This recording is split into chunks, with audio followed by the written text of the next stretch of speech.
Bom, nossa peça já está seca, a gente já vai tirar essas fitas. Essa fita automotiva ela cola bem. Vamos tirar o excesso de massa e já vamos estar iniciando a marcação para furação da bacia. Bom, isso aqui é aquela hora que a gente faz o famoso processo de retífica, que você tem que dominar bem, né? Vou mostrar para vocês a diferença. Aqui eu já fiz, vou passar uma lixinha de mão, seco e molhado, grão 220. Essa aqui é a única lixa que eu uso, só para tirar aquele craqueladinho.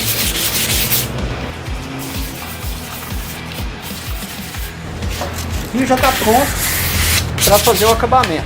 Agora de cá eu ainda não fiz a retífica.